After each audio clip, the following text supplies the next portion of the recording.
saya Bapak Ahmad Jamudin selaku Kepala SMA PGRI 2 Kacik. Sebelum mengawali kegiatan kali ini sepertinya tidak terasa waktu itu ternyata sudah siang ya Bapak Ibu, dan saya yakin panjenengan sudah lelah, sudah ya seperti Bu Muslimah sudah terlihat raut wajahnya. Nah, biar lebih semangat lagi ya.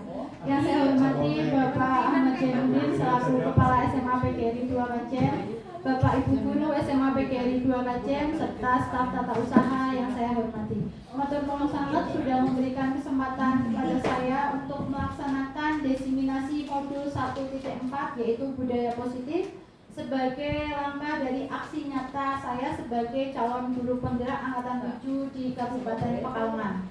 Nah, Bapak Ibu guru, di sini mungkin lebih tepatnya kita sharing bersama ya budaya positif, karena sebenarnya tanpa kita sadari kita itu sudah melakukan ini, hanya saja mungkin kita tidak belum mengetahui bahwa apa yang kita lakukan itu sebenarnya masuk ke dalam budaya positif ini.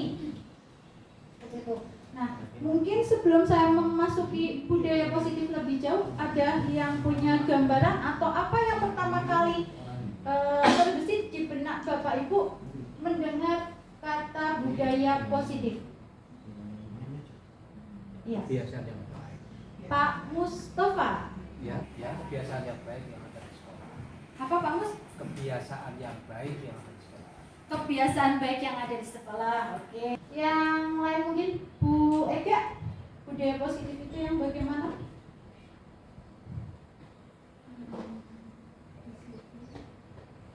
Bu Ega, disiplin, tertib. Apa Bu Ega? Disiplin, tertib. Ada tambahan lagi? Oke, memberikan contoh teladan yang baik ya. Apa yang tadi sudah dijawab oleh teman-teman semua, Bapak Ibu semua, itu memang masuk ke dalam budaya positif. Nah, yang berikutnya, tujuan dari desiminasi saya adalah mengimplementasikan pemahaman terkait budaya positif kepada rekan sejawat untuk menciptakan rasa aman dan nyaman dalam pembelajaran sesuai dengan filosofi pemikiran KHD, yaitu pembelajaran yang berpusat kepada siswa.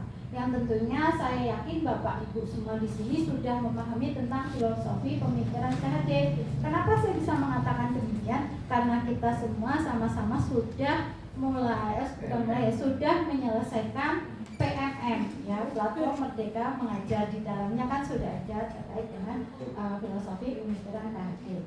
Nah, berikutnya dari jawaban yang Bapak Ibu berikan tadi terkait dengan budaya positif, mengapa kita perlu menanamkan budaya positif? Dan apa itu budaya positif? Nah, kira-kira siapa ini yang bisa memberikan jawaban ke saya? Miss Dati mungkin? Mengapa kita perlu menanamkan budaya positif?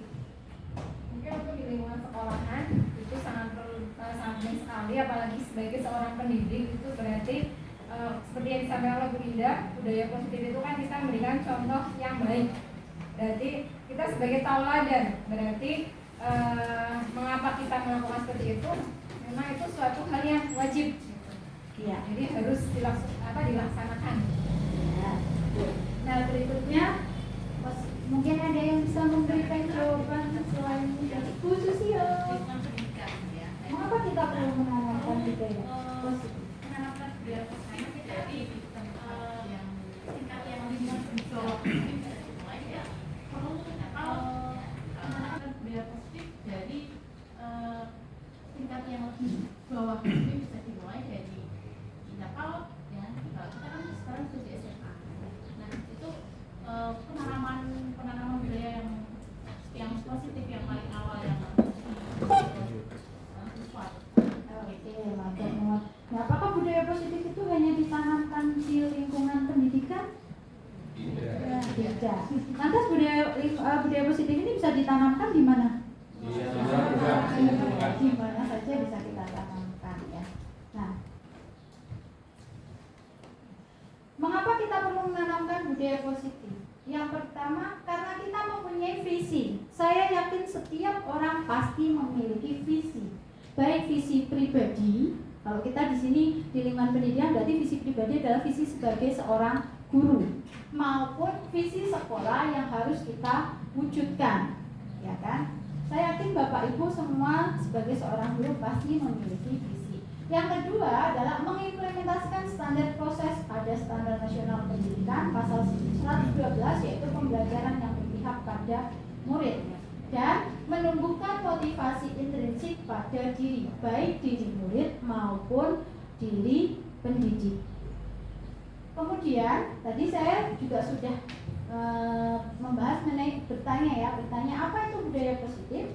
Budaya positif adalah nilai-nilai keyakinan. Nah, nilai-nilai keyakinan itu tadi seperti yang disampaikan oleh Bu Ega dan Bu Eka, yaitu contohnya seperti disiplin, tertib, seperti itu ya. Dan kebiasaan di sekolah, tadi yang disampaikan oleh Pak Mustafa, kebiasaan di sekolah yang berpihak pada murid, agar murid dapat berkembang menjadi pribadi yang kritis, penuh hormat, serta bertanggung jawab.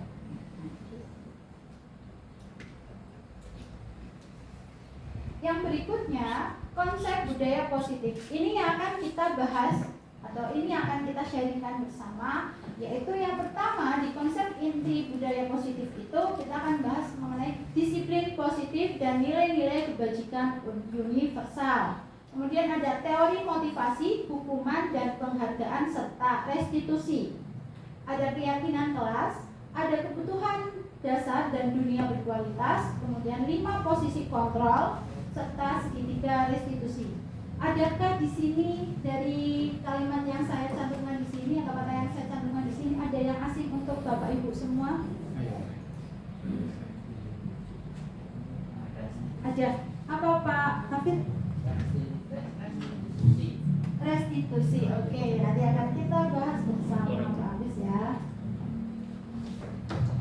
Nah, sebelum membahas lebih jauh tentang konsep inti budaya positif, saya akan mengajak sharing dulu ini terkait dengan paradigma pembelajaran baru.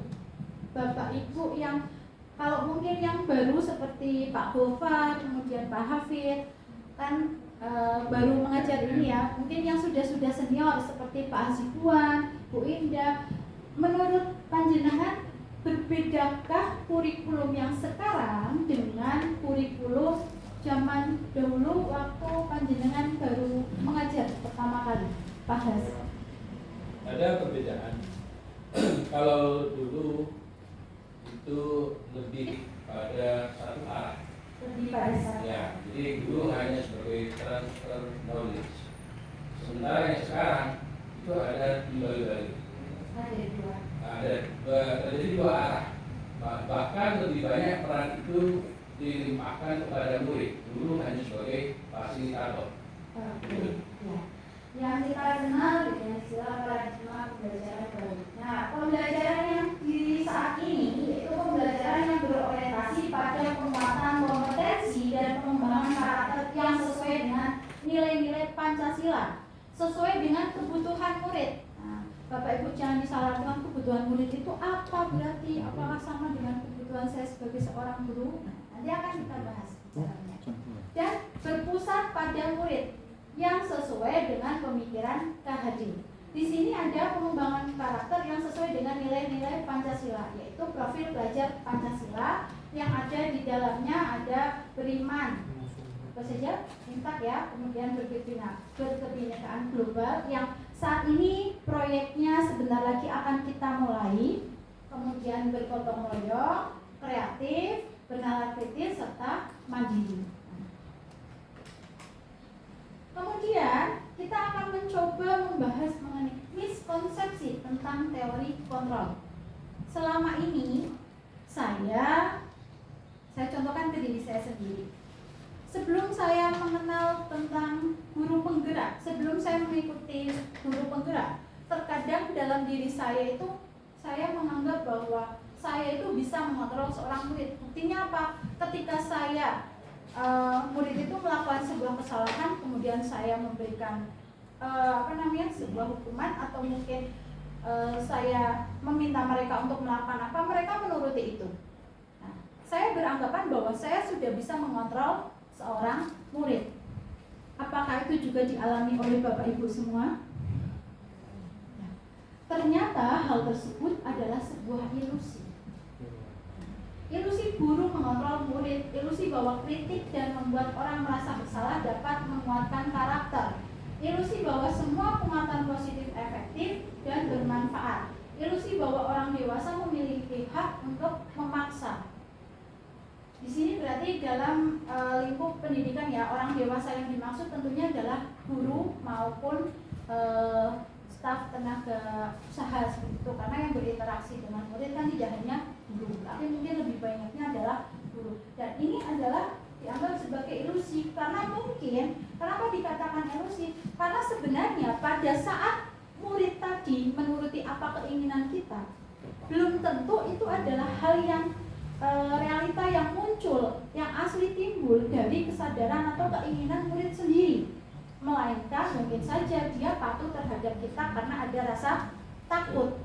Nanti saya dihukum kalau saya tidak patuh misalkan terhadap berarti saya tidak patuh di pelajaran Ibu Rati, nanti saya dapat nilai jelek. Nah, hal tersebut berarti ketika anak itu melakukan sesuatu tanpa adanya rasa kesadaran diri dari dalam dirinya, maka tidak bisa dikatakan bahwa kita bisa mengontrol orang lain atau mengontrol murid. Sekarang kita akan merubah paradigma stimulus respon ke pendekatan teori kontrol. Kita kalau dulu kita menggunanya adalah stimulus respon. Realitasnya atau kebutuhan kita sama. Dulu kita menganggap bahwa kebutuhan kita sama. Kebutuhan siswa itu semua sama, sama-sama membutuhkan belajar. Tetapi kita tidak pernah mengetahui, atau bukan kita tidak mengetahui, mungkin kita belum bisa memahami bahwa setiap anak itu membutuhkan kebutuhan yang berbeda. Mereka membutuhkan pembelajaran, tetapi dengan cara yang berbeda. Nah, sekarang menurut teori kontrol, realitasnya atau kebutuhan kita adalah berbeda. Di stimulus respon, semua orang melihat hal yang sama. Dan di teori kontrol, setiap orang memiliki gambaran yang berbeda. Contohnya misalkan, saya memandang murid A, itu dia memiliki sisi yang baik. Tetapi belum tentu, misalkan Pak Trian memandang si A itu memiliki nilai yang positif. Jadi di teori kontrol ini setiap orang memiliki gambaran yang berbeda. Tapi kalau di stimulus respon, setiap orang melihat hal yang sama. Yang berikutnya, kita mencoba mengubah orang agar berpandangan sama dengan kita. Jadi murid harus memiliki pandangan yang sama dengan guru. Itu ada di stimulus respon. Tetapi kita ubah, mulai sekarang kita belajar untuk mengubah paradigmanya menjadi apa? Kita berusaha memahami pandangan orang lain tentang dunia.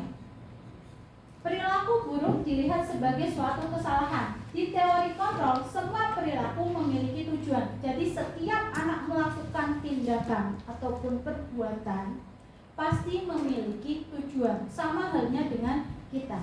Misalkan anak itu di pembelajaran fisika kok tidur, tidak mau memperhatikan, bukan berarti dia tidak memiliki tujuan, tetapi ada tujuannya. Pasti memiliki tujuan. Kenapa anak itu kok misalkan setiap dipanggil Bu Rati, kok tidak mau datang ke menemui Bu Rati? Dia pasti memiliki tujuan. Iya, tujuan atau alasan. Kemudian orang lain bisa mengontrol saya. Di teori kontrol, hanya Anda yang bisa mengontrol diri Anda. Jadi, yang bisa mengontrol diri kita sebenarnya adalah diri kita sendiri, bukan orang lain. Saya ingat waktu saya belajar ini, pastor saya mengatakan bahwa yang memutuskan atau yang bisa mengambil keputusan akhir adalah diri kita sendiri, sedangkan orang lain hanya bisa bercerita. Bercerita di sini adalah memberikan nasihat, berkomentar seperti itu. Sedangkan keputusan akhirnya ya tetap di diri kita, mau melangkah ataukah stop sampai di sini saja. Kemudian Anda tidak, saya bisa di teori kontrol, Anda tidak bisa mengontrol orang lain. Yang berikutnya, pemaksaan ada pada saat bujukan gagal. Nah, dulu sering memaksa tidak, Bapak Ibu? Oh, sering kan. Pak Win sering memaksa tidak? Jelas. Iya. Sekarang Pak Win di teori kontrol itu adanya kolaborasi dan konsensus atau kesepakatan menciptakan pilihan-pilihan baru antara guru dengan siswa. Kemudian stimulus respon, model berpikirnya adalah menang atau kalah. Jadi ketika guru dengan murid berpikirnya saya tidak mau kalah dari murid saya harus menuruti apa karena saya berarti saya menang, murid saya kalah. Nah, tetapi di teori kontrol adanya model berikutnya adalah menang dan menang. Nah, di sini saya mulai mengangkat ke disiplin positif. Disiplin, kalau mendengar kata disiplin itu biasanya seperti apa yang ada di gambaran Bapak Ibu semua? Patuh. Sesuai aturan. Taat sesuai aturan. Ya. Menurut apa ini ya, bahasa Inggrisnya apa ya Miss ya, bacanya ya Miss? Dian. Disaplan ya. Dan menyatakan bahwa arti dari kata disiplin berasal dari bahasa Latin yang apa ini? Disiplina, yang artinya adalah belajar. Disiplin artinya belajar, disiplina artinya belajar. Nah, disiplinnya iya. Awal mulanya disiplin ini berasal dari disiplin diri. Nah, disiplin diri itu apa? Disiplin diri juga mempelajari bagaimana cara kita mengontrol diri dan bagaimana menguasai diri untuk memilih tindakan yang mengacu pada nilai-nilai yang kita hargai melalui disiplin diri ini. Maka disiplin positif itu dapat terbentuk. Jadi disiplin diri itu muncul ketika motivasi intrinsik itu ada di dalam diri kita. Melalui disiplin diri itu kita bisa mewujudkan yang namanya disiplin positif. Nah, disiplin positif itu adalah pendekatan mendidik anak untuk melakukan kontrol diri. Jadi dia mengontrol dirinya sendiri dan membentuk kepercayaan diri. Anak ini menjadi orang yang merasa percaya diri, mampu mengontrol dirinya sendiri. Dan sebagai seorang pendidik, tujuan kita adalah menciptakan anak-anak yang memiliki disiplin diri sehingga mereka bisa berperilaku dengan mengacu pada nilai-nilai kebajikan universal dan memiliki motivasi intrinsik bukan ekstrinsik. Di sini ada kata nilai-nilai kebajikan universal. Nilai-nilai kebajikan universal itu yang seperti apa ya kira-kira? Ada yang bisa memberikan tanggapannya? Mungkin nilai-nilai kebajikan universal itu yang bagaimana? Atau mungkin contoh dari nilai-nilai kebajikan universal itu yang bagaimana? Ya, kebutuhan Ya. kan orang menghormati orang lain, dihormati kan artinya kan seperti itu. Jadi secara umum umat manusia ini sebenarnya kan persoalan kemanusiaan. Manusia tidak boleh menyakiti orang lain. Itu kan apa? Secara universal itu semua orang pasti tidak ingin disakiti orang lain. Misalkan hanya itu misalnya seperti itu. Oke, terima kasih Pak Mus. Ya. Jadi nilai-nilai kebajikan universal adalah nilai-nilai yang disepakati bersama tanpa memandang suku. Seperti yang tadi disampaikan Pak Mustafa bahwa nilai-nilai tadi disepakati bersama, entah itu di Jawa, entah itu di Bali ataupun di luar negeri, tanpa memandang suku, bangsa, ras, agama, bahasa, dan latar belakang untuk mencapai tujuan mulia. Nah, profil nilai-nilai kebajikan ini sebenarnya ada beberapa kategori menurut organisasi masing-masing, tapi di sini saya hanya mengambil contoh ada dua, yaitu dari profil pelajar Pancasila seperti yang sudah Bapak Ibu ketahui, ini sudah familiar untuk kita, beriman dan bertakwa kepada Tuhan Yang Maha Esa dan berakhlak mulia, mandiri, bernalar kritis, berkebinekaan global, dan bergotong royong serta kreatif.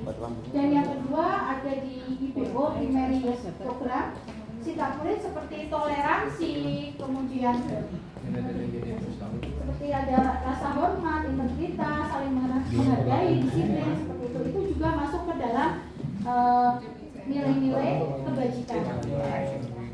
Yang berikutnya kita akan membahas mengenai kebutuhan dasar manusia. Nah, saya yakin bagi seorang guru maupun seorang murid sebenarnya sama-sama memiliki kebutuhan dasar. Kebutuhan dasar itu yang harus kita ketahui dari diri murid kita. Kenapa? Dengan mengetahui kebutuhan dasar dari diri murid kita, maka kita bisa menentukan pembelajaran yang baik untuk murid kita. Itu yang seperti apa? Apakah yang selalu berbasis teknologi, ataukah mungkin secara tradisional, ataukah hanya selalu ceramah, ataukah selalu praktek seperti itu. 5 kebutuhan dasar yang ada pada diri manusia itu nanti akan kita bahas satu-satu. Namun sebelumnya kita akan memahami dulu kebutuhan dasar manusia itu apa. Kebutuhan dasar manusia adalah sesuatu yang dibutuhkan oleh manusia untuk mempertahankan keseimbangan antara fisiologis dan psikologisnya. Kebutuhan dasar manusia merupakan kebutuhan individu yang menstimulasi respon untuk mempertahankan keutuhan hidupnya. 5 kebutuhan dasar manusia itu yang pertama adalah kebutuhan bertahan hidup. Kalau ada kata bertahan hidup, kira-kira berarti contohnya apa? Untuk bisa bertahan hidup. Makan, minum. ya. Kebutuhan primer. Nah iya benar, kalau istilah ekonomi itu kebutuhan primer ya Pak Win ya. Kemudian kebutuhan kasih sayang dan rasa diterima. Ya sekunder itu. Nah, sekunder itu maksudnya. Itu ya. primer, Jadi lah. rasa diterima, dipedulikan, berbagi, bekerja sama. Nggak ada yang Karena- kasih sayang ya aku ya tidak sayang. Iya betul ya Pak. Karena tanpa tidak ditutupi ya, terkadang Bapak Ibu guru saya yakin sering kali menjumpai ketika dilakukan diskusi kelompok itu ada kadang yang anak dia tidak mau untuk bersosialisasi dengan temannya. Andika sama Ya, Andik. Ya. Andika sama Ada ya. Ini. Nah, terkadang mungkin karena rasa gemes Adiknya kita ini. malah marah-marah. Kenapa kamu tidak mau ini berkelompok dengan yang lain seperti itu kan? kamu dibully Nah, aja. seharusnya kita memahami kebutuhan apa sebenarnya, apa yang menyebabkan dia seperti itu. Kita gali kebutuhan dasar yang dia butuhkan apa supaya kita bisa memberikan tindakan yang tepat kepada anak tersebut atau memberikan tuntunan yang tepat kepada anak tersebut. Kemudian kebutuhan yang berikutnya adalah kebutuhan kekuasaan dan penguasaan.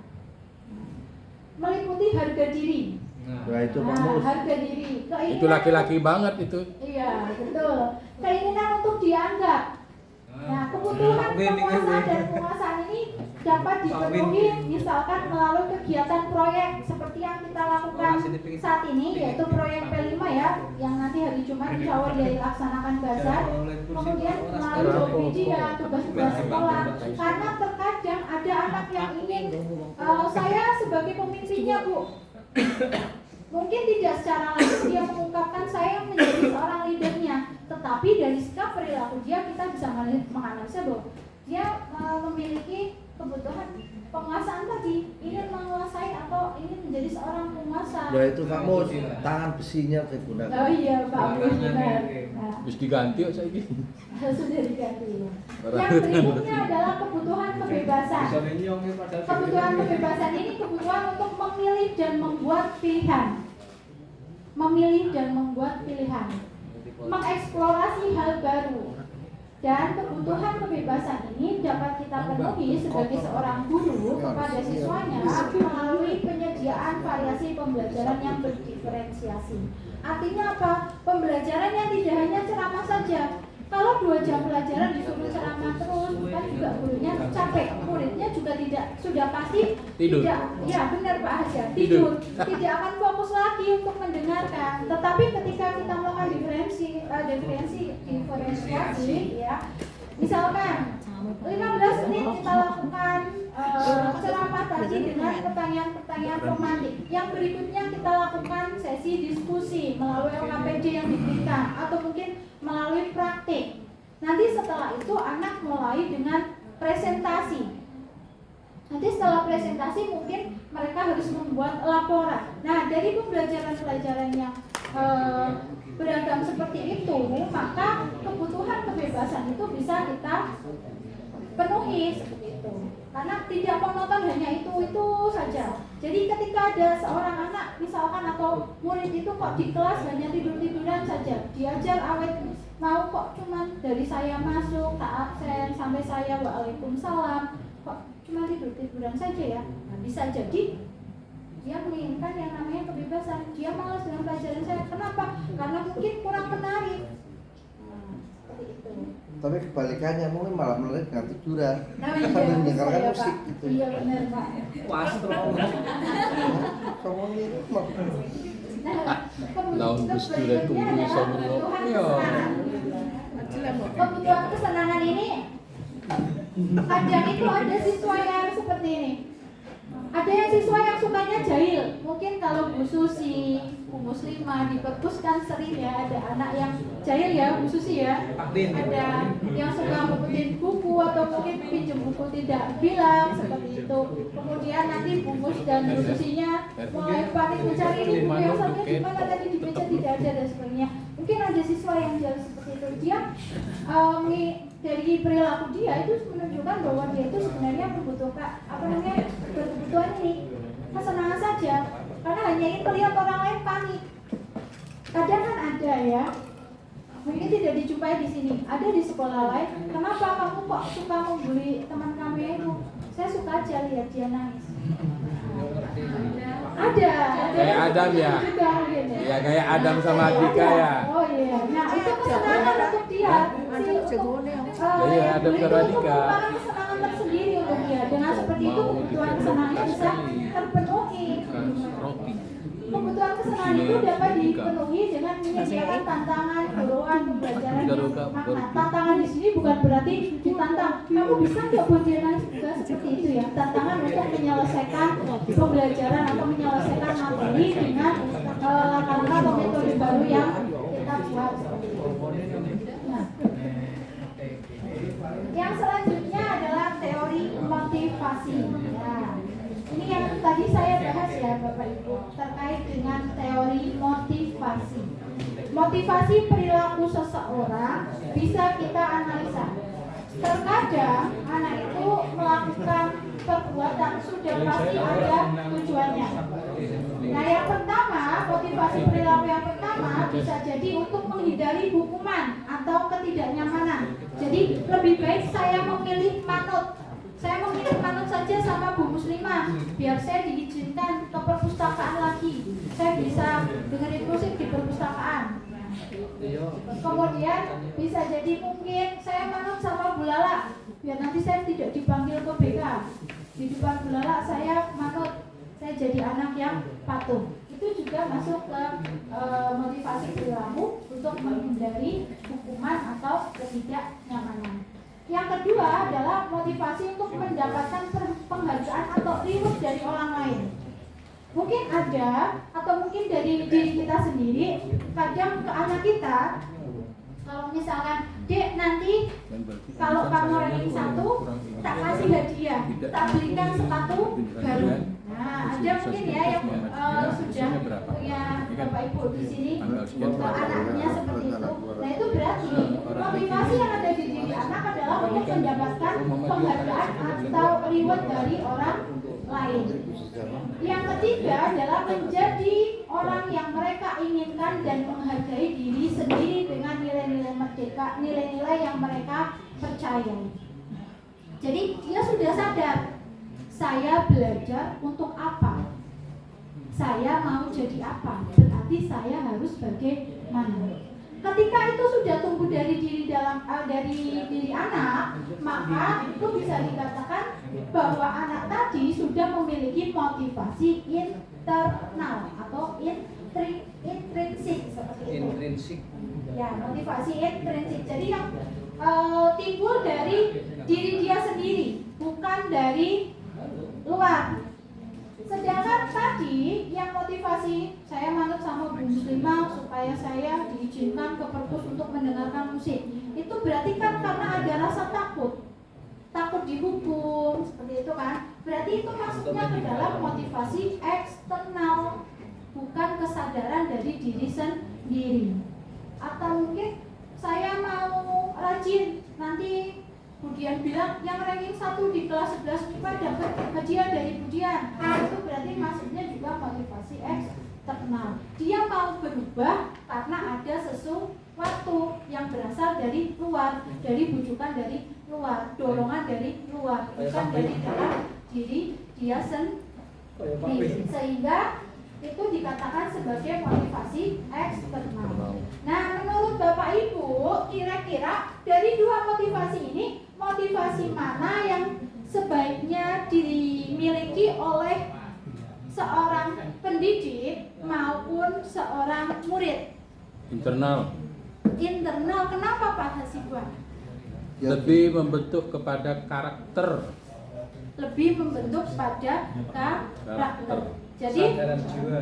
kesadaran jiwa, ya betul sekali Pak Mus. Jadi lebih baiknya kita menumbuhkan yang namanya motivasi internal. Yang berikutnya kita akan membahas mengenai hukuman, konsekuensi, dan restitusi. Kalau hukuman dan konsekuensi sudah tidak asing ya. Ya. Pernah menghukum? Oh, Sendiri. jewer kuping. Pernah memberikan konsekuensi? Pernah. Pernah. Hukuman apa yang pernah diberikan? Oh, Oh, disuruh nyapu. Oke. Nah, ya. Kita akan bahas mengenai ketiga hal ini. Ada hukuman, ada konsekuensi, ada restitusi. Kalau hukuman kita sudah sering mendengar ini. Hukuman itu bersifatnya tidak terencana atau tiba-tiba. Gitu betul Bu Delsi? Iya. Jadi misalkan ada anak terlambat, ayo kamu terlambat, lari keliling lapangan, atau mungkin dipel sekolahnya semua. Nah, itu tidak terencana. Sebelumnya kan kita tidak pernah merencanakan loh nanti yang terlambat ngepel satu sekolahan atau mungkin membersihkan toilet, kan tidak kita rencanakan. Kalau Bu Desi sudah merencanakan mau nyuruh lari rumah.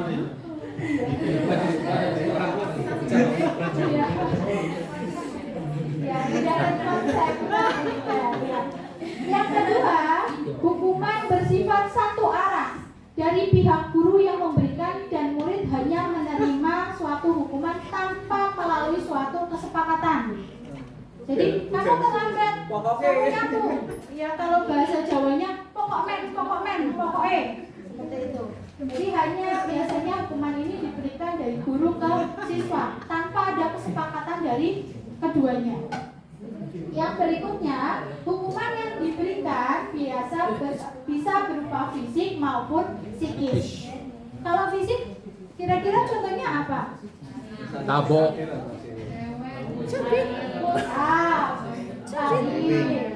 Iya.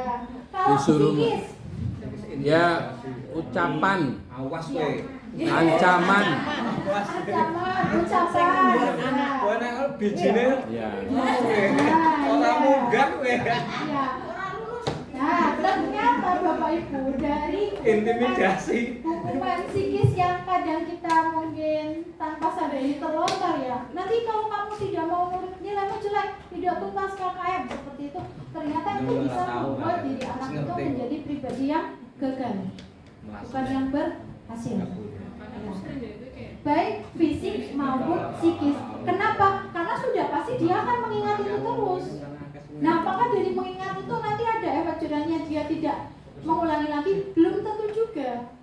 Bisa jadi dia menjadi seorang anak yang lebih Nekat. nekat lagi atau pembangkang lagi. Ya, yang ada justru nanti saya sudah dihukum ini sama Bu Ratih misal. Saya jadi marah sampai jadi dendam sama Bu Ratih. Ya, itu dia ada Sepatu hilang. hukuman tadi justru tidak menghasilkan hal yang baik. Kadang malah yang diharapkan melenceng dari yang diharapkan seperti itu. Itu yang hukuman. Sedangkan yang konsekuensi itu sudah terencana atau sudah disepakati bersama. Sudah dibahas atau disetujui oleh murid dan guru. Konsekuensi dibuat oleh pihak guru atau sekolah dan murid sudah mengetahui sebelumnya. konsekuensi yang akan diterima bila ada pelanggaran. Murid tetap dibuat tidak nyaman, yang namanya tetap ada konsekuensi, berarti ini kan tetap ujungnya juga ada hukuman ya. Ya tetap ada rasa tidak nyamannya juga, tetapi itu dalam jangka waktu yang pendek. Dan di sini sikap guru senantiasa memonitor murid. Biasanya diadakan kapan ini? Pada saat Pembelajaran. PAS, Ya, ya. pada saat Kenaikan kelas. kenaikan kelas atau awal pertemuan, mungkin biasanya Bapak Ibu wali kelas menyampaikan apa namanya? Pertemuan guru wali. Ya, pertemuan guru wali juga bisa ya. Nah, yang berikutnya adalah restitusi. Ini juga baru untuk saya.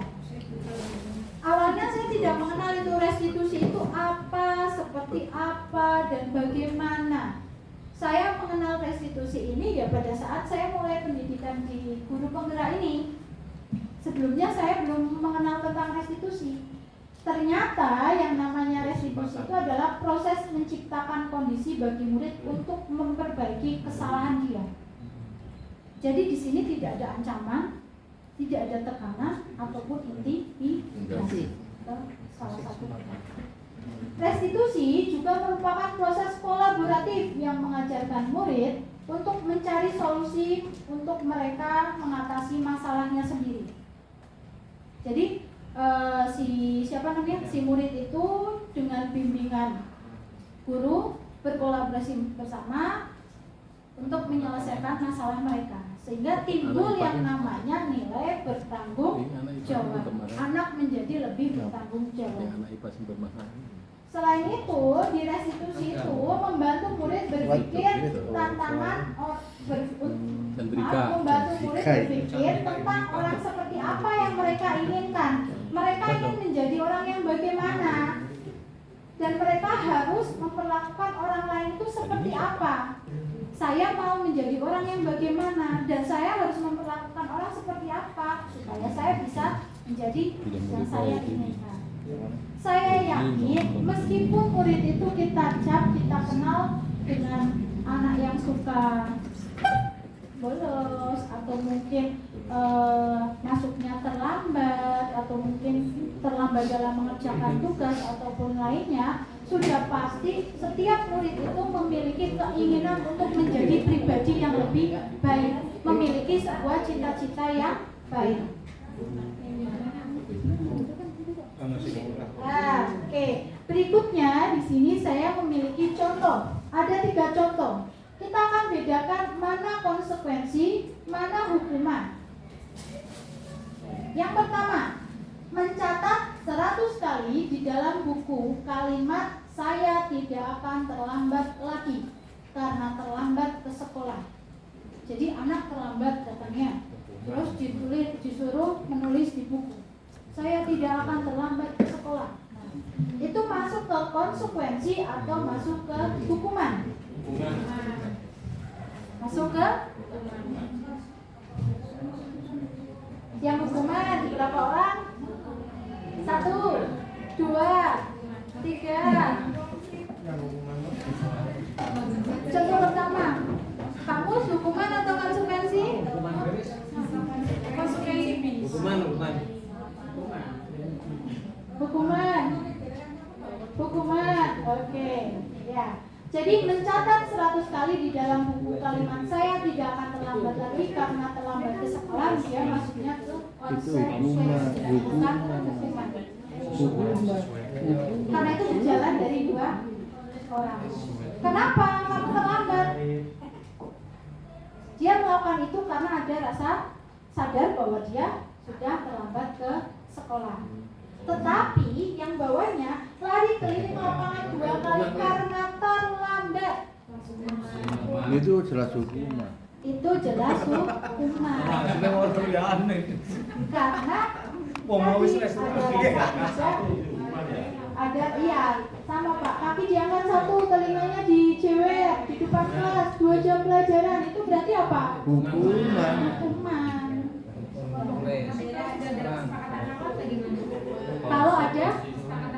Kalau ada kesepakatan awal nanti berbeda lagi. Berarti kan tergantung konteks dari restitusi. Perjanjian kan? Iya. restitusi. Yang berikutnya membersihkan coretan yang dibuatnya di meja tulis. Dia buat di meja, misalkan meja siswa itu ya, meja kelas terus dicoret-coret semua, padahal kan aturannya tidak boleh merusak Konsekuensi. itu. Berarti masuknya kemana? Masuk ke konsekuensi. Nah, nanti kita akan bahas restitusi lebih dalam lagi di segitiga restitusi. Yang berikutnya dihukum oleh penghargaan. Penghargaan kok bisa menghukum ya? Setuju atau tidak? Setuju. Setuju. Kenapa Pak? Penghargaan itu bisa menghukum? Penghargaan itu pada prinsipnya ketika dia diberi penghargaan, sebetulnya dia akan membatasi dirinya. Dengan penghargaan itu, oh saya tidak boleh nakal gitu loh. Seolah-olah memberikan peringatan bagi dia gitu loh. Saya ini orang baik, ini piagamnya gitu loh. Oke. Makanya tidak boleh jadi orang jahat. Iya, betul. Jadi yang namanya penghargaan itu tidak selamanya ternyata memberikan hal yang baik. Penghargaan itu juga bisa memberikan beban tersendiri untuk orang lain maupun untuk dirinya yang diberikan penghargaan. Di sini menurut Kon mengemukakan beberapa pernyataan dari hasil pengamatannya selama ini tentang tindakan memberi penghargaan atau reward yang nilainya sama dengan menghukum seseorang. Yaitu penghargaan tidak efektif. Terkadang kita memberikan penghargaan kepada orang-orang yang tidak tepat. Ya, pernah memberikan penghargaan kepada orang yang tidak tepat? Pernah? Pernah memberikan penghargaan kepada orang yang tidak tepat? Memberikan penghargaan Tangan posisi juga. Pernah? Apa bahas? Ini pas Ini juga OSIS. Biasanya dipanggil polisi. Iya. Jadi mungkin tidak efektif di situ ya. Bagus Pak. Kemudian penghargaan menurunkan kualitas. Terkadang ada yang dicontohkan, misalkan ada seorang yang penting kamu bisa menghasilkan judul, nanti kamu akan saya berikan uang. Nah, akhirnya dia terkadang dari yang penting orientasi dia, saya bisa menyelesaikan ini maka saya dapat uang, tetapi kerja dia belum tentu sungguh-sungguh. Misalkan ini di sini adalah guru, saya adalah guru yang paling males, tidak pernah membuat perangkat. Nih, apa ini Pak ini? Sedangkan kamu itu adalah guru yang paling rajin. Ada yang tidak selesai. Ya. Nanti saya diberikan reward oleh kepala sekolah. Kalau Bu Rati sampai bisa memberikan menyelesaikan RPP 1 KD saya, 1 KD saja, nanti saya berikan hadiah 1 juta. Berarti kan yang penting kan saya membuat RPP kan, nanti saya bisa mendapatkan reward 1 juta. Betul. Sedangkan seperti contohnya Pak Mustafa, sing kemenanan ya, yang mengerjakan dengan sungguh-sungguh, Nanti dia pirang-pirang. nah sampai dia tidak tidur ya kan, bersungguh-sungguh Nanti pirang-pirang asesmennya SPP. harusnya Ya, bagaimana, apa yang harus saya ukur itu, dia tidak dapat apa-apa. Makanya Tapi jengkel. saya yang Makanya ingin jengkel. membuat justru Cukupnya malah dari mana? Tahap ketiga kayak meroleh. Itu. Kemudian penghargaan mematikan kreativitas. Penghargaan merusak hubungan. Kadang penghargaan itu bisa merusak hubungan. betul. Pernah menjumpai di dalam kelas, kan banyak ya circle-circle di dalam kelas, gap-gapan, saya temannya dia, kamu merasa gap saya, masih kita jumpai hal tersebut. Ketika di dalam satu kelompok saja, misalkan A dan B berteman, nah, si A diberikan penghargaan reward tambahan nilai, padahal si B-nya tidak. Nah itu kadang bisa merusak kemenangan. Ya Bu Delsi kemarin kalau nggak salah ya Bu Delsi ya, ya pernah itu. Saya kebetulan waktu itu juga di situ. Akhirnya mereka sudah tidak berteman lagi karena reward yang kurang tepat tadi. Kemudian penghargaan mengurangi kesempatan, penghargaan menghukum. Tadi yang seperti yang Pak Has bilang, Cocok wes. sudah diberikan penghargaan, aduh berarti nanti kalau saya sudah dapat penghargaan saya ranking 1, ketika tidak ranking 1, saya bagaimana? Saya mungkin akan di bahasa ini ya, di EC di EC sama teman-teman saya. Nah, secara tidak langsung dia menjadi seperti itu. Dewan. Jelas. Kemudian, nah ini kita belajar tentang 5 posisi kontrol sebagai seorang guru. Ini juga baru sebenarnya. Ya, saya baru tahu oh guru itu ternyata punya 5 posisi toh, bukan hanya sebagai guru GTT dan GTI saja. Tapi ada 5 posisi lain, yaitu guru sebagai penghukum, pemberi rasa bersalah, pemantau, teman, manajer. Kalau dari 5 ini, menurut jenengan, sebelum kita masuk ke penjelasannya, kira-kira kita sudah berada di posisi mana ya? Tanpa disadari guru itu semuanya jadi itu. Tanpa disadari. Di mana kemudian? Membuat merasa bersalah. Semua jadi itu. Membuat merasa bersalah. Kalau Pak Mus, kalau kemudian manajer, Bu Susio, manajer, Bu Indah. Oh sudah semua Bu Indah malah.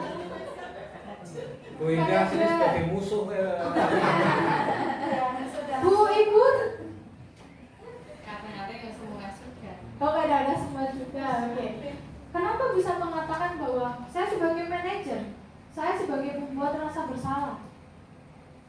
Sebenarnya posisi kontrol sebagai seorang manajer itu yang bagaimana sih? Yang membuat merasa bersalah itu yang bagaimana? Yang idealnya sebagai seorang guru itu yang mana sih?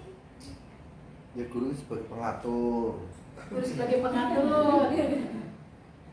Ada lagi Pak? Untuk mengontrol, Untuk mengontrol, untuk menghukum. untuk mengukur. Semuanya ada di manajer itu. Jadi kelimanya ini berpusat pada manajer. Ya,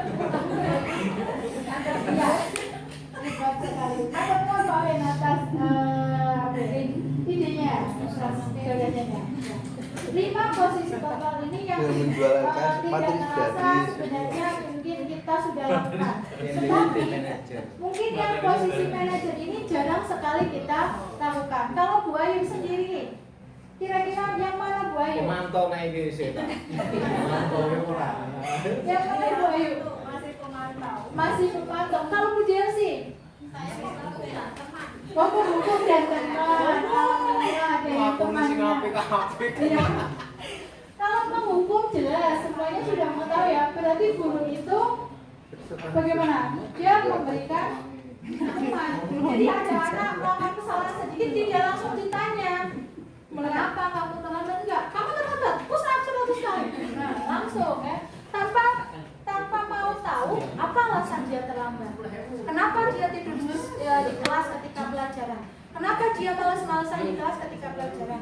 Mbok menawa dari rumah belum sarapan. Tapi ketika kita hanya menjadi kuliah sebagai penghukum, tanpa kita tidak mau tahu apa yang menyebabkan dia melakukan seperti itu. Dia membuat rasa bersalah. Biasanya di membuat merasa bersalah ini, kalimat yang kita gunakan itu kalimatnya halus, tetapi iya betul sekali Miss. Ya, tetapi kita tidak menggunakan kalimat yang keras seperti kita menghukum tadi. Biasanya kalau menghukum kan matanya juga melotot seperti itu ya, nadanya tinggi. Nah, tapi kalau ini membuat merasa bersalah ini biasanya kalimatnya lebih halus lagi. Kamu tidak kasihan dengan ibu kamu, halus, ya kan? Tapi langsung masuk ke hati, mengena. Ya. Kemudian pemantau itu dia hanya memantau saja. Kapan Niki kira-kira pemantau? Kamu sudah berapa kali? Kamu sudah ini, kamu sudah itu. Dia hanya memantau saja. Teman. Nah ini Bu Delsi yang sering kali menjadi teman untuk murid-muridnya. Kalau teman biasanya kalimat yang digunakan itu lebih santai, iya. Lebih santai lagi, kemudian biasanya digunakan juga guruan-guruan ya, guruan bareng, bercandaan bareng. Sedangkan posisi yang ideal bagi seorang guru adalah seorang manajer. Kenapa? Kenapa kira-kira? Kenapa idealnya seorang manajer?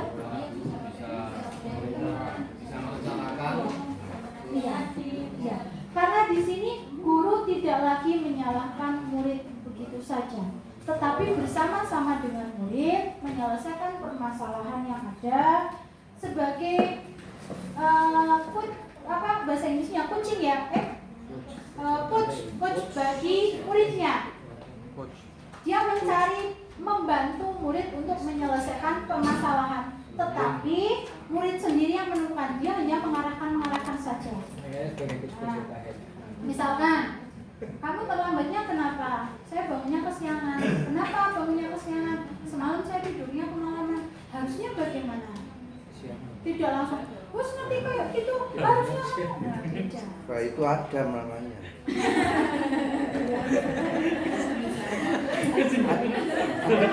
Adam kan selalu berangkat siang. Diburirin. Sekarang saya punya ini kata-kata baru ini. Nah ini ada yang sama kayak gitu kayaknya. Ada. Ayolah tugasnya dikerjakan. Nanti ibu ditegur bapak kepala sekolah kalau kalian tidak kerjakan. Tolong bantu ibu ya. Ini apa kira-kira? Posisi kontrol yang mana yang digunakan? Ayolah tugasnya dikerjakan. Nanti ibu ditegur bapak kepala sekolah kalau kalian tidak mengerjakan tugas. Tolong bantu ibu ya. Pembuat merasa bersalah, saya kembali lagi ke slide yang sebelumnya ya. Pembuat merasa bersalah, penghukum, teman, pemantau, atau manajer. Pembuat merasa bersalah. Ada yang lain? Pemantau, teman. Teman dia loh.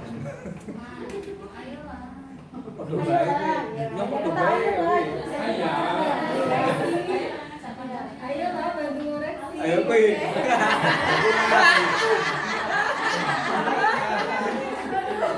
Ayolah bantu Pengalaman. Bagi teman, sebagai teman. Kalau yang di sini tadi apa ini? Ayolah tugasnya dikerjakan. Nanti ibu ditegur bapak kepala sekolah kalau kalian tidak kerjakan tugas. Itu budaknya Ini itu. adalah posisi kontrol guru yang mana pembuat merasa bersalah. Kenapa? Kan halus, meskipun ada kata ayo, tetapi kan kalimatnya kalimat halus tapi mengena. Nah, seperti itu ya. Yang berikutnya, apa rencanamu untuk memperbaiki kesalahan ini? Apa rencanamu untuk memperbaiki kesalahan ini? Apa? Manajer. Kenapa manajer? Karena Dialog. karena membuat siswa berpikir terlebih dahulu. Karena di sini kita memberikan kesempatan kepada anak untuk menentukan bagaimana cara dia memperbaikinya, bagaimana cara dia mempertanggungjawabkan apa kesalahan yang sudah dilakukan. Begitu. Sehingga ini adalah posisi sebagai seorang manajer. Nah, ini berikutnya adalah keyakinan kelas. Mengapa keyakinan kelas bukan peraturan kelas? Kira-kira mengapa keyakinan kelas bukan peraturan kelas? Nah itu yang saya tidak bisa jawab.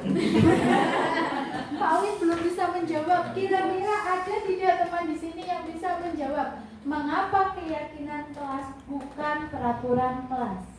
Karena tidak menikah. Berarti kan antara siswa dan guru itu punya kesepakatan bersama. Kalau di atas berarti hanya dari guru sendiri. Oke.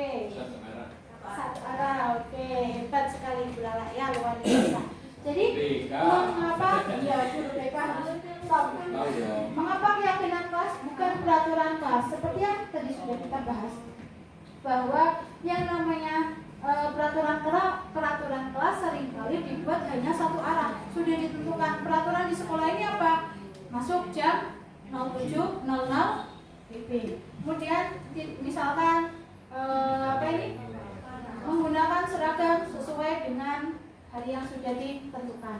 Kalau peraturan kelas dia lebih bersifatnya satu arah, tetapi kalau keyakinan kelas dia dibuat dua arah, bareng antara guru dengan murid. Ya, jadi menggunakannya adalah keyakinan kelas. Nah, pembentukan keyakinan kelas bersifat lebih abstrak daripada peraturan yang lebih rinci dan konkret. Keyakinan kelas berupa pernyataan-pernyataan universal. Pernyataan keyakinan kelas senantiasa dibuat dalam bentuk positif. Jadi misalkan keyakinan kelas yang diinginkan adalah kelasnya bisa menjadi kelas yang bersih. Berarti keyakinan kelasnya apa? Bukan tidak membuang sampah sembarangan. Kan ada kata tidak ya, tidak membuang sampah sembarangan. Itu berarti keyakinan kelas bukan? Itu berarti apa? Peraturan. Kalau keyakinan kelasnya apa? Buanglah sampah. Itu deklarasi tidak. Kalau itu nilai-nilai deklarasi tadi bahwa kelas ini harus sehat, itu seluruh siswa dalam kelas itu memastikan bahwa kelas itu sehat, bersih. Jadi dalam diri setiap masing-masing individu itu meyakini bahwa kalau mau sehat, kelas itu bersih. Baru kemudian bisa diciptakan misalnya peraturan yang tadi, misalkan membersihkan kelas tiap hari, itu kan peraturannya ya. Kalau dalam keyakinan itu berarti masing-masing individu itu meyakini bahwa kelas itu harus bersih. Iya, terima kasih Bang Yus. Keyakinan kelasnya kalau tadi tidak membuang sampah sembarangan, berarti keyakinan kelasnya apa? Iya, mewujudkan kelas yang bersih. Ya, berarti nilai apa di sana? Nilai kebersihan misal. Atau mungkin tidak mencontek. Nah, itu ya. Kalau tidak mencontek berarti itu apa? Itu keyakinan juga bisa. Tidak mencontek. Jujur ya. Nah, berarti nilai yang akan kita wujudkan apa kalau tidak mencontek? Jujur. Berarti keyakinan kelasnya adalah jujur. Tadi mewujudkan nilai kejujuran atau jujur tadi. Tidak mencontek itu berarti apa? Bisa sebagai kesepakatan kelas. Perbedaan antara kesepakatan kelas dengan keyakinan kelas diibaratkan sebagai sebuah visi. Keyakinan kelas itu adalah visi yang ingin kita capai, sedangkan kesepakatan kelas itu adalah misinya bagaimana. Jadi kita ingin jujur, kelasnya jujur, berarti ya tadi misi yang harus dilakukan ya tadi berarti salah satunya adalah tidak mencontek. Gitu. Yang berikutnya, keyakinan kelas sebenarnya tidak terlalu banyak sehingga mudah diingat dan dipahami oleh semua warga kelas. Misalkan keyakinan kelas yang diinginkan adalah disiplin, bertanggung jawab, kemudian tadi jujur. Bertanggung jawabnya misalnya bagaimana? Bertanggung jawabnya berarti bagaimana? Tidak terlambat mengumpulkan tugas, misal seperti itu. Nah, berarti dia kan bertanggung jawab untuk tepat waktu. Kemudian yang selanjutnya, keyakinan kelas sebaiknya sesuatu yang dapat diterapkan di lingkungan tersebut. Jadi harus disesuaikan dengan kondisi di tempat masing-masing, di kelas masing-masing maupun di sekolah masing-masing. Semua warga kelas hendaknya ikut berkontribusi dalam pembuatan keyakinan kelas lewat kegiatan curah pendapat. Jadi setiap anak dimintai pendapat, mungkin disuruh nulis di kertas, nanti di kertas itu kita tempel, kita analisa lagi bersama, kira-kira dari semua itu nilai apa yang ingin kita capai sebagai keyakinan kelas. Kemudian bersedia meninjau kembali keyakinan kelas dari waktu ke waktu. Setiap misalkan jumpa wali kita tinjau lagi keyakinan kelas kita sudah bisa terwujud belum, adakah yang perlu diperbaiki seperti itu. Nah, sekarang kita sudah masuk ke segitiga restitusi. Tadi kan restitusi apa ya? Proses proses kolaborasi antara guru dengan murid untuk menyelesaikan permasalahan. Sekarang ada yang namanya segitiga restitusi. Proses kolaboratif yang mengajarkan murid untuk mencari solusi untuk masalahnya dan membantu murid berpikir tentang orang seperti apa yang ingin mereka inginkan dan bagaimana mereka harus lakukan orang tersebut. Di dalam segitiga restitusi ini ada beberapa tahapan yang harus dilakukan. Tahapan yang pertama adalah menstabilkan identitas. Kita stabilkan identitas si anak tersebut. Bagian dasar dari segitiga ini bertujuan untuk mengubah identitas anak dari yang gagal karena melakukan kesalahan menjadi orang yang sukses. Bagaimana cara untuk menstabilkannya? Bisa dengan kalimat berbuat salah itu tidak apa-apa, atau mungkin ibu juga pernah melakukan kesalahan seperti itu. Tetapi kan setiap manusia pasti menginginkan menjadi pribadi yang lebih baik, ya. Atau saya juga pernah melakukan kesalahan seperti itu. Kita bisa menyelesaikan masalah ini. Atau bisa juga Bapak Ibu tidak tertarik mencari siapa yang salah, tetapi Bapak ataupun Ibu ingin menyelesaikan permasalahan ini bersama kamu atau bersama siapa namanya, seperti itu ya. Atau mungkin apakah kamu sedang menjadi teman yang baik buat dirimu sendiri. Kalimat-kalimat itu bisa kita gunakan untuk menstabilkan identitas seorang anak yang melakukan kesalahan, sehingga anak tersebut tidak merasa kita hakimi. Yang kedua adalah validasi kebutuhan. Nah, ini terkadang jarang sekali kita lakukan. Menggali kebutuhan seorang siswa itu jarang sekali kita lakukan. Untuk menggali kebutuhan anak, mengapa anak itu melakukan tindakan tersebut? Karena seperti di awal yang sudah saya sampaikan, setiap perilaku yang kita lakukan pasti memiliki tujuan.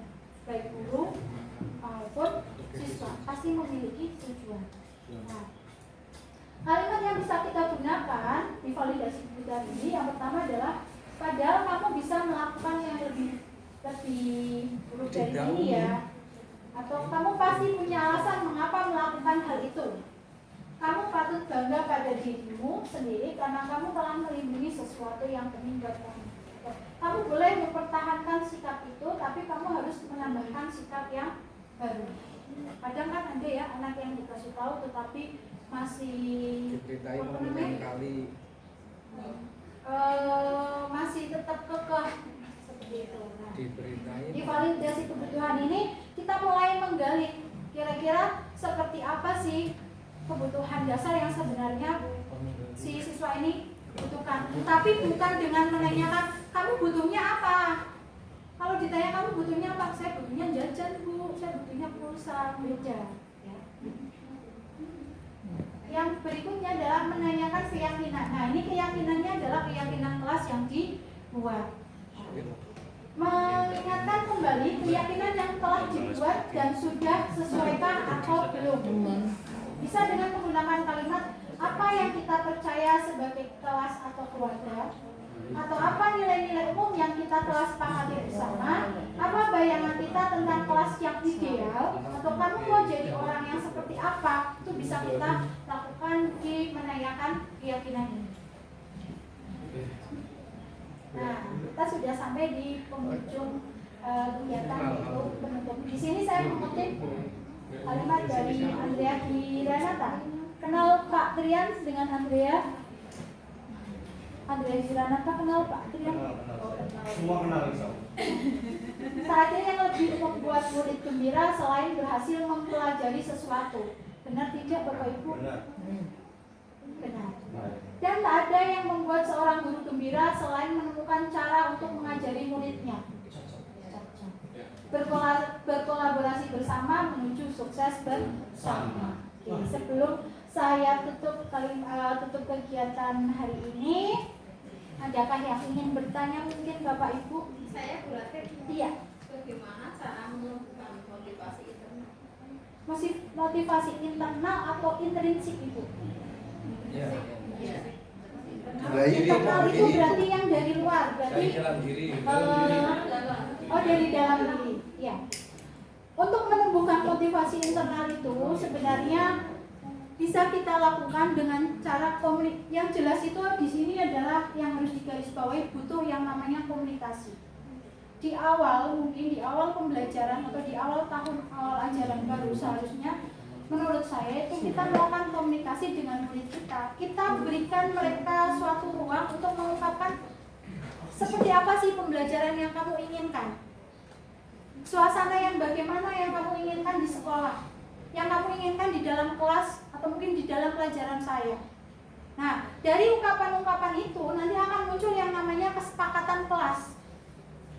Kesepakatan kelas itu nantinya bisa kita kerucutkan menjadi sebuah keyakinan kelas, dan keyakinan kelas itu nanti yang akan mendorong timbulnya motivasi intrinsik pada diri anak.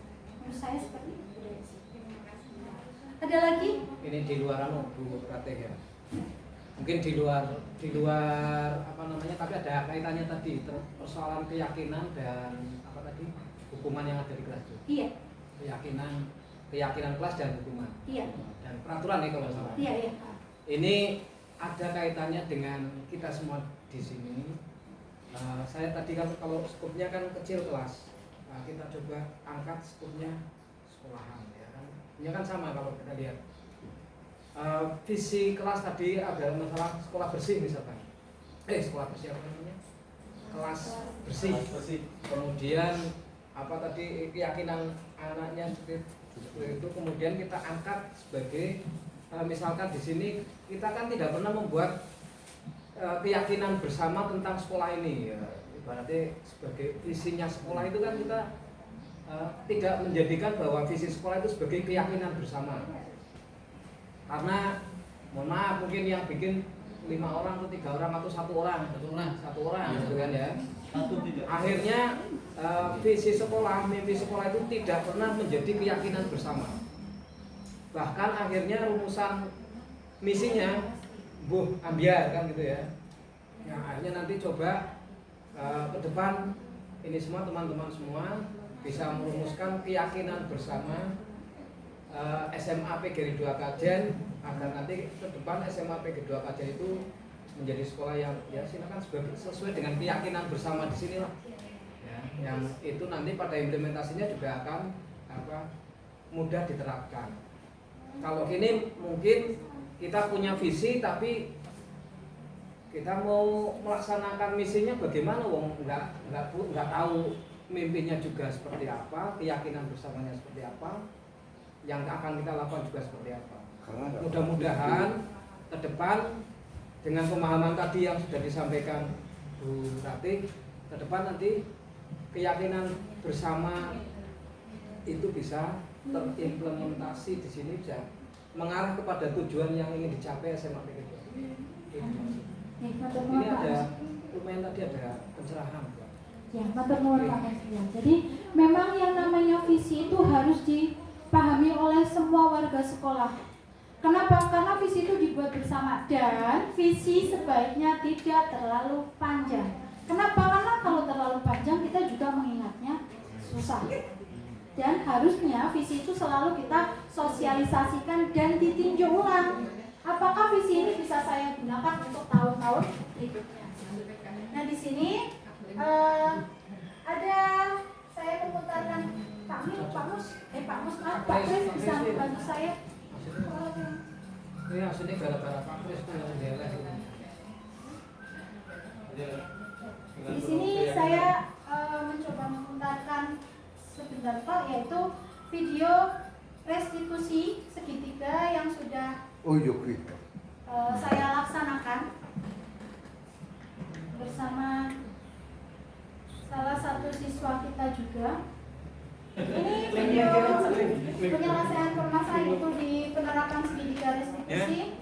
Silakan nonton dari belakang. Ya. Dari belakang ya. Nonton dari belakang aja lihat. Kenal ya Bapak Ibu ya. Itu pemain di belakang aja itu. Iya, ini adalah Vicky. Jadi di sini saya mencoba menerapkan segitiga restitusi untuk menyelesaikan permasalahan yang dihadapi restitusi.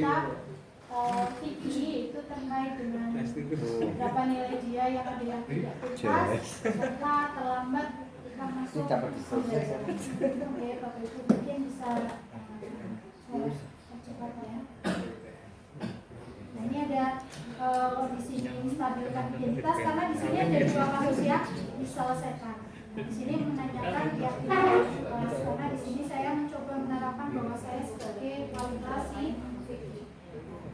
Mungkin itu saja Bapak Ibu yang bisa saya sampaikan untuk kegiatan sore ini. Ada yang ingin ditanyakan lagi? Tidak ada. Kalau tidak ada, saya matur nuwun sangat atas partisipasi Bapak Ibu. Saya akhiri kegiatan ini. Matur nuwun. Assalamualaikum warahmatullahi wabarakatuh. Selamat pagi. Sebelum kita mulai kegiatan pagi-pagi hari ini, tadi sudah berdoa, kalian juga sudah tadarus.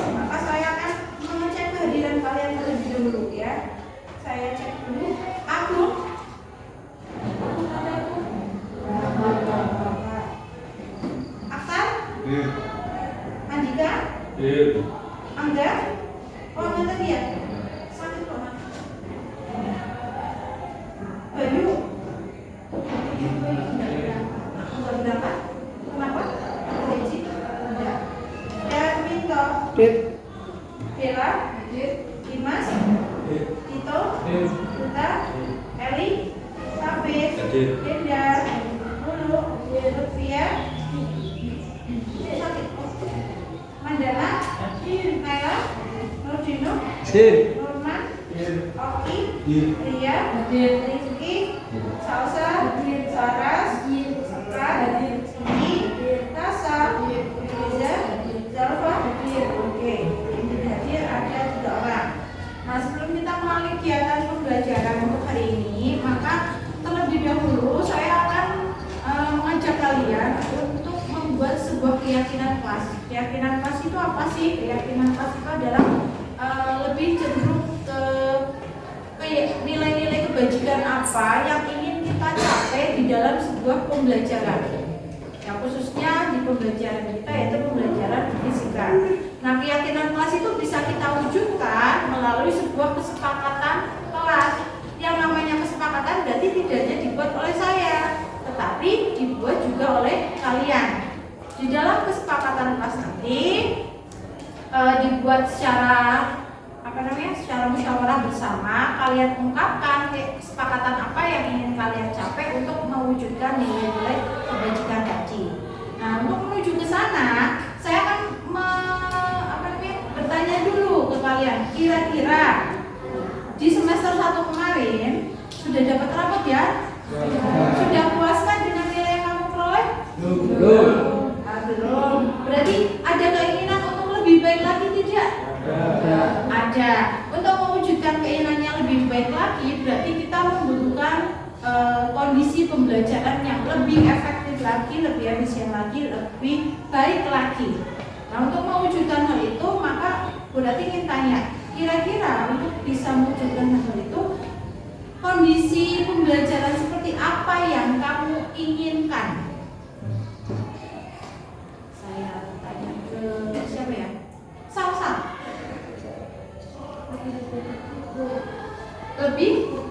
Lebih tertib. Oke, sekarang saya tanya ke Tito.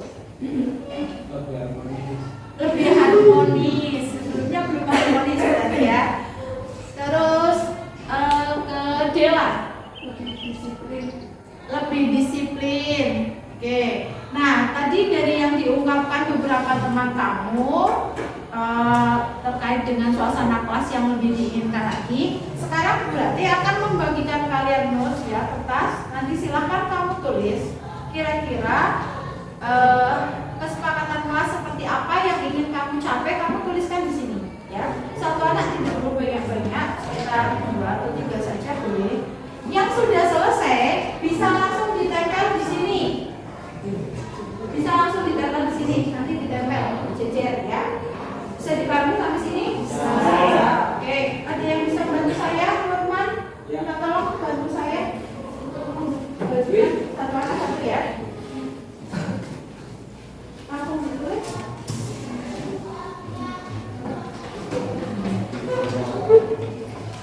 Dipikirkan baik-baik apa yang ingin kamu tuliskan.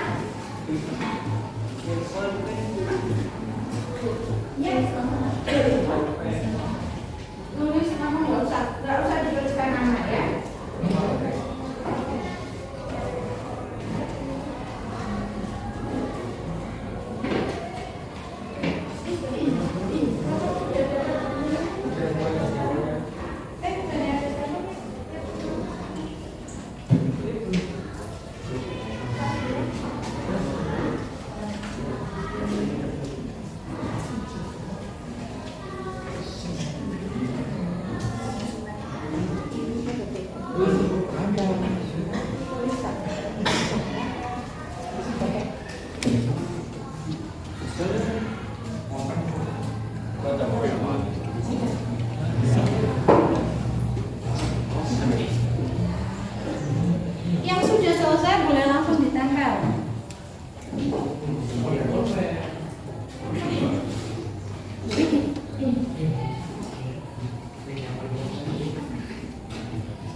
Orang ini bisa Bu.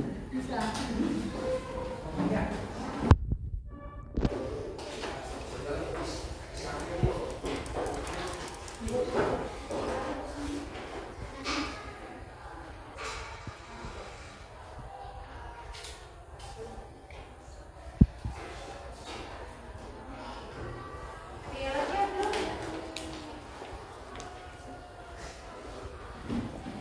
Menunggu akta apa lagi?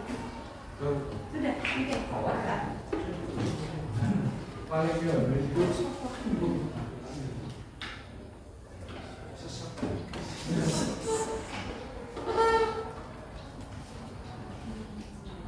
Ya, kita sudah menuliskan tadi, kalian sudah menuliskan kesepakatan apa saja yang ingin kita capai untuk membuat sebuah keyakinan kelas.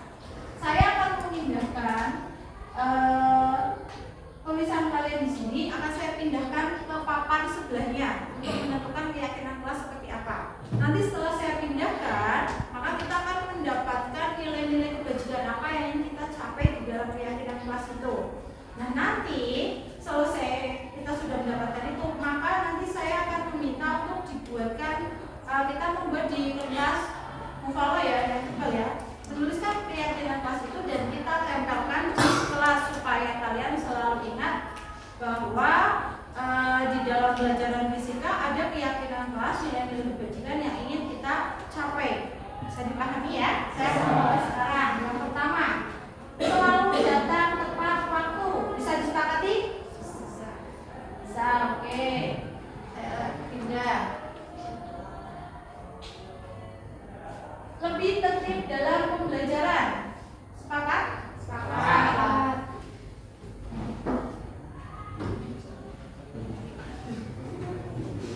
Lebih disiplin dalam waktu. Tidak membolos atau terlambat. Lebih rajin belajar dan mengingat ulangan. Karena nilai kemarin belum memuaskan. Oke, berarti tadi sama ya, seperti ini ya. Intinya dia lebih disiplin dan lebih tertib lagi. Kemudian tepat waktu dalam mengumpulkan tugas. Bisa disepakati? Sepakat. Kemudian mendengarkan ketika guru menjelaskan. Bisa. Kenapa Mandana tersenyum? Berat sekali kan Mandana? Terus, saya berharap di kelas disiplin sama menjaga kekompakan harmonis. Lebih harmonis berarti kalian sebenarnya lebih harmonis. Lebih harmonis, setuju? Setuju. Si pembuat harmonis sudah tersenyum. Disiplin harmonis, menjaga kekompakan tadi sama ya. Lebih aktif dalam belajar. Setuju lebih aktif? Setuju. Mandana nanti akan menjadi aktivis di pembelajaran fisika ya. Lebih serius, lebih anteng sama mendengarkan penjelasan guru tadi sama. Mengumpulkan tugas tepat waktu tadi sudah ada ya. Kelas yang disiplin, menghormati guru, membuat pembelajaran lebih efektif, disiplin sama disiplin, tidak disiplin, lebih kompak, tanpa jam kosong, lebih fokus, datang tidak tergantung, lebih semangat, disiplin, bertanggung jawab. Oke, lebih bertanggung jawab? Ya, oke. Nah, dari semua yang sudah dituliskan tadi, kita sudah mendapatkan ada 7. Sekarang saya ingin kalian menganalisa kira-kira nilai kebajikan apa yang ada di kalimat ini. Yang pertama, selalu datang tepat waktu, tertib dalam selalu datang tepat waktu. Berarti nilai apa? Disiplin. Oke, 1 nilai sudah kita dapatkan. Lebih tertib dalam pembelajaran, tepat waktu dalam mengumpulkan tugas. Disiplin. Selain itu, bertanggung jawab. Mendengarkan ketika guru menjelaskan. Apa berarti? Toleransi. 4. Menjaga kekompakan, harmonis. Berarti apa? Kerukunan. Kemudian lebih aktif dalam belajar. Apa? Nah, apa berarti? Komunikatif. Tadi disiplin bertanggung jawab. Berarti ada nilai 6 nilai keyakinan yang akan kita sepakati bersama untuk dijadikan sebagai keyakinan kelas. Yang pertama tadi apa nilai? Disiplin. Yang kedua? Bertanggung jawab. Terus? Toleransi. Terus? Komunikatif. Kerukunan. Kejayaan. Apalagi tadi? Bertanggung jawab. Ada yang bisa membantu saya untuk mencatat terlebih dahulu? Kita ulangi lagi, Naila, bisa tolong dicatat nilai keyakinan kelasnya apa saja? Yang pertama adalah disiplin. Terus bertanggung jawab. Kemudian toleransi, komunikatif, kerukunan. Toleransi sudah tadi ya. Terus satunya lagi apa berarti? Bertanggung jawab sudah. Komunikatif sudah belum? Sudah.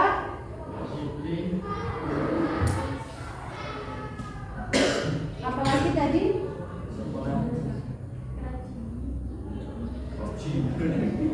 Apalagi tadi? Satu lagi? Satu lagi apa tadi? Kita ulangi dari yang di sini, wes. Selalu datang tepat waktu berarti disiplin. Terus mengumpulkan tugas tepat waktu.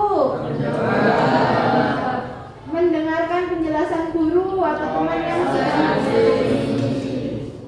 menjaga kekompakan. Kekompakan baru kerukunan. Apa lagi ya tadi ya? Komunikatif sudah, disiplin. Oh iya, komunikatif belum ya tadi ya? Lebih aktif dalam belajar berarti komunikatif. Terus satunya lagi apa? Toleransi sudah tadi? Berarti apa yang belum tadi? Oh, total ada 6. Apa saja yang bisa dibacakan? Disiplinan, bertanggung jawab, toleransi, komunikatif, Toleransi, komunikatif, kerukunan. Satu lagi apa sih tadi? Oh, satunya sama ya? Ya berarti ada 5 ya. Itu adalah nilai keyakinan yang ingin kita buat sebagai keyakinan kelas. Nah, dari keyakinan kelas itu, maka nantinya harus ketika kalian misalkan misal contohnya ada anak yang bolos, kalian harus ingat lagi keyakinan kelas kita apa tadi? Disiplin, bertanggung jawab. Berarti membolos termasuk disiplin dan bertanggung jawab tidak? Nah, kalian harus paham konsekuensinya seperti apa dari keyakinan kelas itu. Semoga bisa membuat kelas 10/4 ini menjadi pribadi yang lebih baik lagi, bisa lebih aktif lagi dalam pembelajaran, suasana pembelajaran lebih baik lagi, sehingga nilai yang diperoleh, prestasi yang diperoleh lebih meningkat dan sesuai dengan harapan kalian. Bisa dipahami ya?